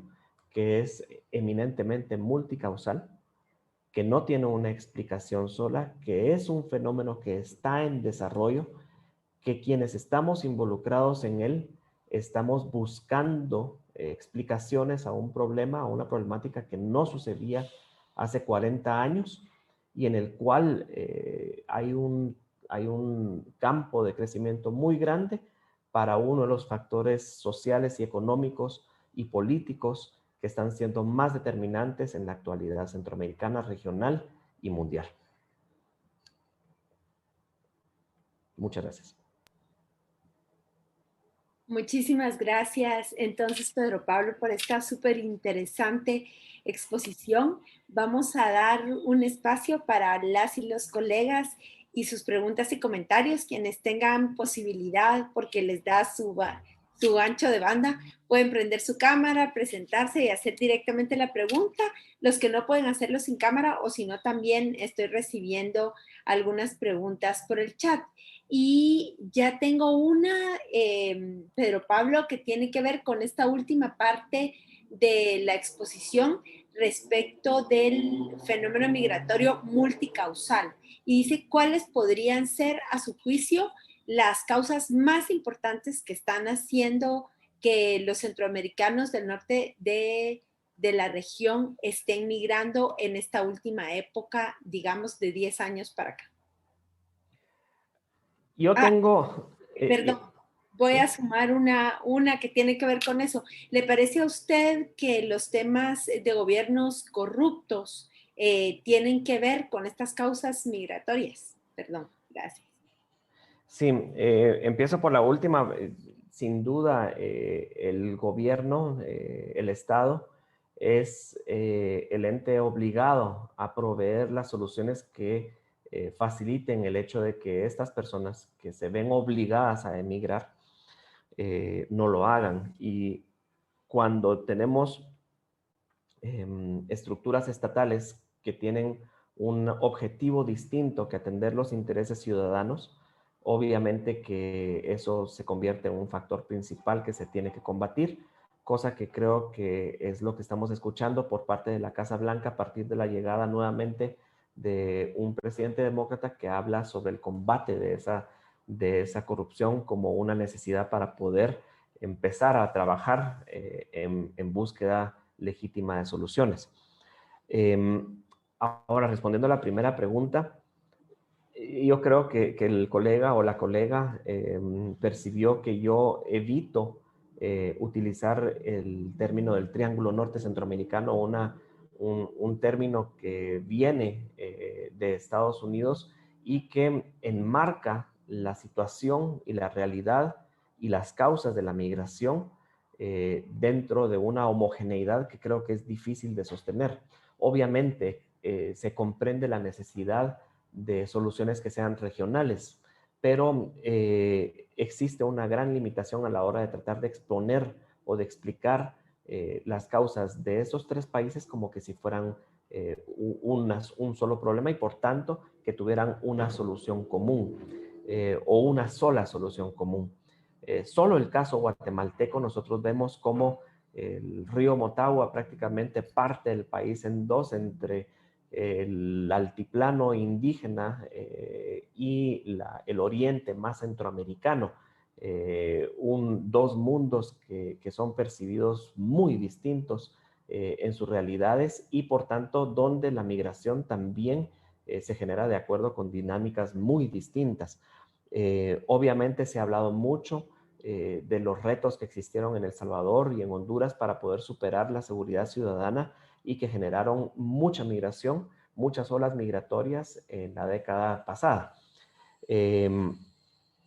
Pero también se suma, en mis esfuerzos he logrado tener, como lo decía en mi presentación, he hecho trabajo en campo, especialmente en todo el corredor seco desde el oriente salvadoreño hasta el occidente guatemalteco, y el testimonio de los campesinos que se ven forzados a emigrar desde 2017 prácticamente. Hay una coincidencia de testimonio que dice no hay nada que comer, aquí no hay nada. Quienes han tenido oportunidad de hacer entrevistas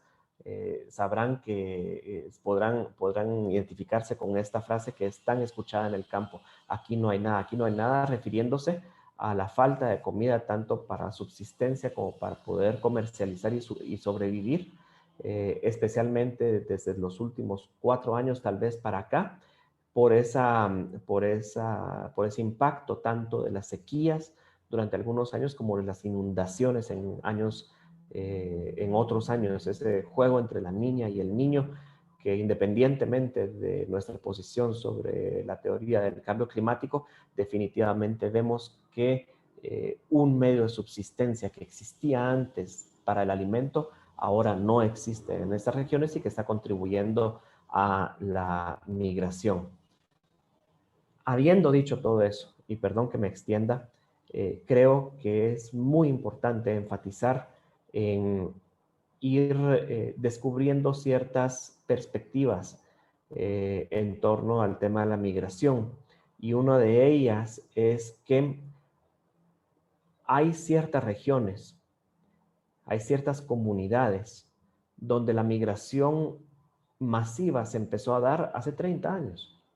Hace 20 años, hace 10 años. Son comunidades donde se ha desarrollado no solamente la estructura necesaria para poder facilitar el viaje a Estados Unidos, sino también, como decía antes, se ha instalado en el ideario comunitario el hecho de que la vida se hace en Estados Unidos. Estoy pensando ahorita cuando voy a... salí un día de una casa de habitación que estaba en una colina de una montaña de un municipio que se llama Santa Eulalia en Huehuetenango, en el occidente guatemalteco, y sale un muchacho con sus papás, un muchacho de 15 años,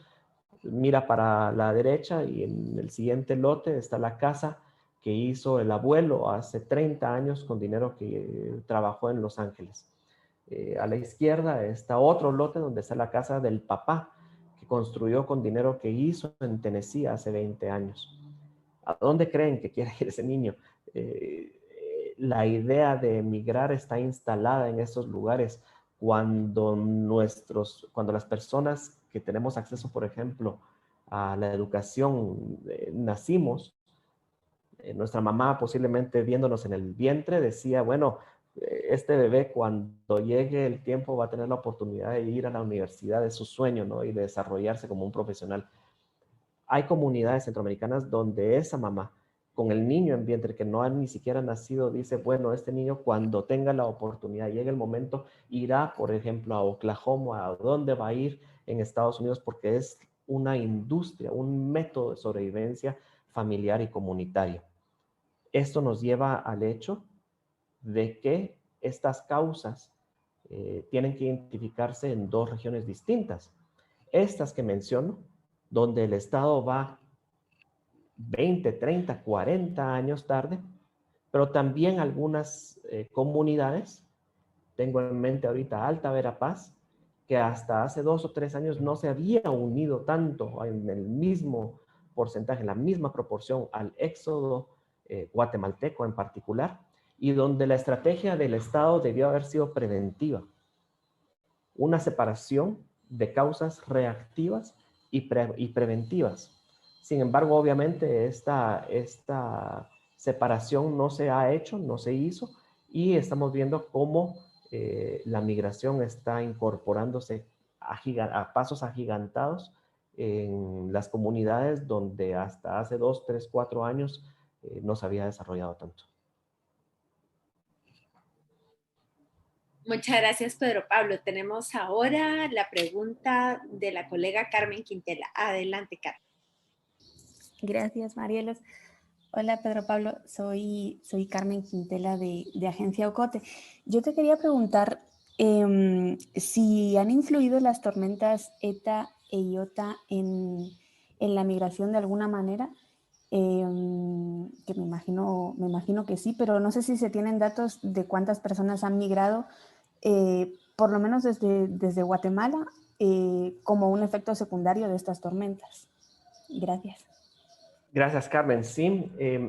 voy a empezar intentando responder tu pregunta a partir de lo que tenemos evidente, que son las noticias desde la frontera estadounidense con México, en las que se reporta que las cantidades de población centroamericana que está siendo capturada o que está tocando la puerta estadounidense son de proporciones históricas. Y por supuesto que en las entrevistas que se están realizando surgen 3 respuestas que eran bastante previsibles desde el año pasado. El efecto de la pérdida de la subsistencia por medio de ETA, por medio de IOTA y por medio de la pandemia. Esto en contraposición a una línea distinta de pensamiento que habla desde el conservadurismo estadounidense y que achaca este problema, este crecimiento a un mensaje errático por parte del presidente Biden, que habría enviado una invitación a que las personas que no pudieron viajar durante los años de Trump lo hicieran en este momento. Creo que ahorita lo que estamos viendo, Carmen, es una suma de todos los factores, ¿verdad? No, esta migración multicausal, en entrevistas periodísticas, el periodista trata de buscar siempre esta explicación puntual, tal vez, pero es indispensable lograr meter dentro de este plato todos los ingredientes que están causando este crecimiento, que si bien es cierto, ETA y IOTA fueron determinantes, en especial en ciertas comunidades, también es cierto que los efectos principales de ETA y de IOTA son la pérdida de la cosecha y la pérdida de la vivienda. Tal vez la pérdida de la vivienda no sucedía tanto antes, pero la pérdida de la cosecha sí. En 2017 se dio una sequía en todo el corredor seco. En 2018 hubo inundaciones por un exceso de lluvia. Es decir, sí, es un factor, pero este factor no es nuevo a partir de 2020. Y la explicación definitivamente está enmarcada en un comportamiento climático que va más allá de 2020. Muchas gracias, Pedro Pablo. La colega Carolina Amaya del Salvador nos dice, me gustaría saber si han identificado la migración de personas defensoras del medio ambiente o de incluso defensores de derechos humanos. Gracias, Carolina. Yo en particular no he identificado a estas personas, a personas defensoras de derechos humanos, pero creo que es importante hacer la salvedad que mi contacto es más comunitario, no es tanto de redes de sociedad civil o de organizaciones de defensa de derechos humanos. Entonces, si bien es cierto, yo en particular no tengo casos de referencia, creo que no soy tampoco la fuente o un canal para poderlos buscar. Doy ahora la palabra a Ronald Ordóñez y creo que también después quiere participar Gerardo Arbaiz. Adelante, Ronald. Vamos a ver cómo hacemos con Nelson para escucharle mejor. Buenos días, Pedro. Me gustaría en primera instancia, bueno, soy Ronald Ordóñez de Honduras, de los medios Proceso Digital y Departamento 19. En primera instancia, algún consejo para la cobertura periodística en el tema migratorio. Hay algunos términos o muletillas que solemos cometer al no ser un tema permanente de los medios, que no está en la agenda cotidiana. Entonces siento que aprovechando la experiencia de Pedro ahí nos puede dar algunos tics o términos que ha logrado identificar en la cobertura periodística, y me gustaría profundizar qué pasos, qué es lo primero que debemos hacer los países para lograr un marco normativo en este tema. Es decir, entiendo que Guatemala ya cuenta con un código de migración. En Honduras tenemos una ley migrante, pero carente de mucha terminología, carente de mucha realidad del migrante. Entonces, en su experiencia, ¿cuál es el primer paso que debemos hacer los países para avanzar hacia la construcción de estos marcos normativos que ayuden a la comunidad migrante? Gracias, Pedro. Muchas gracias, Ronald. Saludos hasta Honduras. Quiero hacer la salvedad de que yo no soy periodista, entonces, por favor, tomar mucho en cuenta eso. Pero he tenido la oportunidad de acompañar a periodistas de medios de comunicación, tanto locales como internacionales y de alcance global. He tenido la dicha de poder colaborar con personas que destacan a nivel global en este trabajo. Y he podido observar lo que hemos trabajado en conjunto, digamos. Mi único consejo, yo no puedo recomendar o dar no me atrevo a hacerlo con ustedes profesionales del periodismo, pero lo que sí puedo hacer es compartirles que creo que las experiencias o los trabajos, los reportajes, tanto por escrito como algunos en video, que más orgulloso me he sentido por la fidelidad que existe entre el resultado de la nota y lo que sucede con la gente en la perspectiva de lo que está sucediendo. Creo que inequívocamente en todos los casos ha coincidido una cosa, y es el esfuerzo del equipo y por supuesto que los recursos para poder llegar de primera mano a los lugares donde se generan esas historias, que en el caso centroamericano, en Guatemala y también un poco en Honduras, sucede con más frecuencia alejado de la ciudad, ¿verdad? Ir al campo y lograr meterse en la comunidad, en la familia que está haciendo este viaje o que ya hizo alguna persona o que ya retornó. Hemos encontrado que la población, lejos de lo que podría pensarse, es muy abierta, muy receptiva para poder contar sus historias, sus testimonios cuando está aquí en Guatemala o cuando está aquí en Centroamérica. Y el segundo esfuerzo, que todavía es más retador tal vez, pero que en el caso mío a mí me dio el acceso a poder dar una opinión que fuera interesante a los ojos de algunas salas de redacción para sus lectores o para sus audiencias, y es el hecho de que tuve la fortuna o tuve la oportunidad de convivir con población migrante radicada en el exterior, en Estados Unidos.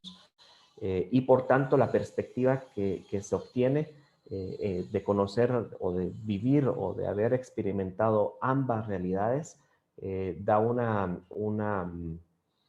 perspectiva que creo que es muy valiosa, y que cuando hay una persona, no importa su preparación tanto de un lado como de otro, que no conoce los dos lados, se mira una limitación que creo que impacta negativamente en el resultado del trabajo. Por supuesto que viajar hacia Estados Unidos es una complicación, toda vez que requiere de grandes esfuerzos económicos y logísticos, y más en especial en el caso guatemalteco, ya que las migraciones hondureñas y las migraciones salvadoreñas tienen una tendencia a radicarse en grandes ciudades, ¿verdad? Es famosa la población de hondureños en el área de Nueva Orleans, pero ahora ya se está diversificando, y vemos cómo hay tanta gente en Houston, por ejemplo, pero también una gran ciudad. Y los salvadoreños pues son famosos en Virginia, son famosos en Nueva York, y todos los centroamericanos que tienen una población tan importante en el sur de California, en Los Ángeles en particular. Pero en el caso guatemalteco existe una complicación muy fuerte, y es que así como existe una atomización de la población en Guatemala a nivel nacional, adentro, ¿verdad? Se hablaba de más de 22,000 micropoblados a nivel nacional desperdigados por los 22 departamentos. Una situación, un fenómeno similar ha sucedido en Estados Unidos, donde en especial las migraciones provenientes de comunidades lingüísticas mayas tienen una propensión a emigrar hacia la ruralidad en Estados Unidos y formar pequeños núcleos en distintos pueblos con personas que hablan su mismo idioma. Eso, por supuesto, que viene a hacer una complejidad otra vez del caso guatemalteco, que en lugar de ir solamente a las grandes urbes, donde también existe una población importante guatemalteca, creo que para poder entender bien el fenómeno y en especial el crecimiento de los últimos 11 años, es indispensable conocer esta migración, para la cual se requiere este esfuerzo de trasladarse y de viajar a muchos lugares. Y la segunda pregunta, Ronald, sobre los primeros pasos, yo creo que no estaré solo en indicar una cierta desesperanza de la confianza que se puede tener en los marcos políticos o en los cuadros políticos que deberían de estar generando estas legislaciones. En Guatemala tenemos un estado que ha sido calificado como cooptado, capturado por el crimen organizado y por intereses particulares, y por tanto a quien se debe el Estado no es al ciudadano, que debería de ser el beneficiado de la legislación o de las agendas públicas. ¿Qué se debe hacer como un primer paso? Creo que exponer la realidad, que es lo que ustedes hacen, ¿no? Exponer lo que está sucediendo, las deficiencias, tratar de tener mucho cuidado, de ponerse guantes de seda para ser finos a la hora de ver por dónde las redes que se aprovechan de lo público están tratando de tomar protagonismo en esta situación, porque al final de cuentas, ahora en especial que toma posesión el presidente Biden, nuevamente la esperanza de que vengan fondos y que venga interés hacia estos países, pues hay un cierto sector que vive de esto, ¿no? Tanto en lo público como en la sociedad civil, y que al final de cuentas aquella familia de 3 que vimos en la diapositiva cargando a la nena en el muro no se beneficia en muchos casos de ninguna de esas iniciativas. Gracias, Pedro Pablo. Y como estamos ya por terminar, le vamos a dar la palabra a nuestro colega Gerardo Arbaiza. Y tengo una pregunta más en el chat que dice, ¿cuál es su impresión respecto a por qué, si ha tenido tanta represión las caravanas en Honduras, nuestros compatriotas siguen usando como un método para llegar a los Estados Unidos? Ahora sí, Gerardo, adelante, te escuchamos y contigo. Okay. Gracias, Marielos. Gracias, Pedro, por la exposición. Mi nombre es Gerardo Arbaiza, periodista salvadoreño de la revista Ecoaméricas y también para diario1.com. Al principio de tu exposición te había escrito directamente, creo que no lo alcanzaste a ver, que hubo un interim con Clinton, entiendo yo, que se hizo la ley Nacara, solamente la precisión, no sé, no me acuerdo si fue con Bush padre o con Clinton que se implementó la ley Nacara, que fue precisamente enfocada para centroamericanos en su momento, y nada más que posibilidades podría de algo similar en un futuro, considerando obviamente que el grueso de la migración está proveniendo directamente de Centroamérica por los factores que ya explicaste. Y bueno, gracias de antemano. ¿Me puede repetir la pregunta última, Gerardo, por favor? Sí, si considerarías la posibilidad que algo similar, bueno, no tal vez similar, porque obviamente la ley Nacara se dio en un contexto de violencia social, pero ¿qué factores podría aplicarse al fenómeno de migración que está ocurriendo desde Centroamérica y precisamente desde los países de Guatemala, Honduras y El Salvador? Gracias, Gerardo. Creo que es una pregunta muy valiosa para poder incorporar a la plática algo que no ha sido incorporado, y es que, a ver, la ley Nacara tenía como propósito principal dar alivio migratorio a las personas que provenían de Nicaragua en el contexto del conflicto armado nicaragüense. Y creo que esto es esa tendencia anterior de la visión de los alivios humanitarios, el asilo y el refugio, a raíz de los tratados de la posguerra, de la post-segunda guerra mundial, que dieron vida al asilo como una medida para poder ser un escape a las poblaciones que huyen de conflictos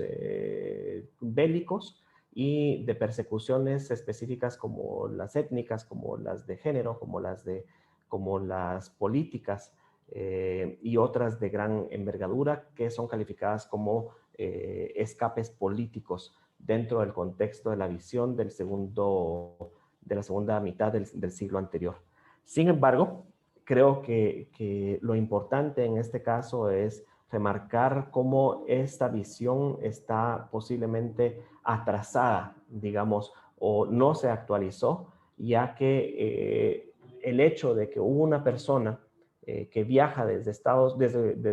nuestros países hacia Estados Unidos porque no tiene que comer, no tiene la capacidad de poder argumentar que está siendo perseguido por género, que está siendo perseguido por sus pensamientos políticos, o que está siendo perseguido por su religión o por su etnia. Pero al final de cuentas, como me decía un periodista precisamente cuando veía una situación dramática en el norte guatemalteco, ¿cuál es la diferencia entre el miedo de perder un hijo por un balazo político y cuál es la diferencia de esto de perder un hijo ante la hambruna del lugar que los aqueja porque no tenían comida que comer? Al final de cuentas, lo que buscan esas medidas es dar un sentido humano a la población mundial, de tener no una compasión, sino una responsabilidad con el género humano y las necesidades de la población centroamericana que, insisto, no toman decisiones individuales económicas, sino que están siendo parte de un éxodo masivo, tiene que ser tomado en cuenta, y creo que hacia ahí debería de ir conducida la plática en el futuro para lograr que estos alivios migratorios evolucionen y atiendan las necesidades del presente. Muchísimas gracias entonces, Pedro Pablo, nuevamente por tu participación en los ciclos de actualización CAP.